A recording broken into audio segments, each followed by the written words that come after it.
তারেক জিয়া এবং অন্যান্য নেতৃবৃন্দ যারা আছেন তারা অবশ্যই দলের জনপ্রিয়তাকে, দলের সঠিক নেতৃত্বকে অবশ্যই ওনারা গুরুত্ব দেবেন। আমি একটা কথা আপনাদেরকে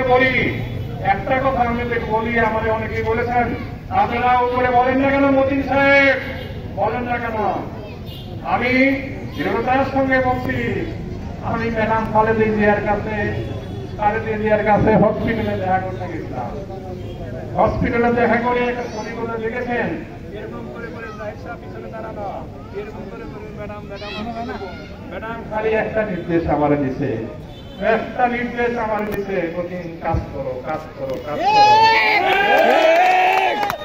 এরপরে আসি ম্যাডাম এই কথার মধ্যে আর কি আছে, কোথায় করবো, কোথায় কি করবো। তাহলে একটা জিনিসই আপনারা সমর্থন জানান, দলের প্রতি সমর্থন জানান। আমরা যদি সঠিক থাকি, আমরা যে কাজ করতেছি এইটাই যদি বৈধ নেতৃত্ব হয়, আপনারাই যদি এই নেতৃত্বের সঙ্গেই থাকেন, এটা ভয় প্রকাশ দেন, ইনশাআল্লাহ আমরা সঠিক সিদ্ধান্ত সময় মতো পাবো বলে আশা করি। এই বলে সবাইকে ধন্যবাদ জানিয়ে আমি আমার বক্তব্য শেষ করছি। খোদা হাফেজ।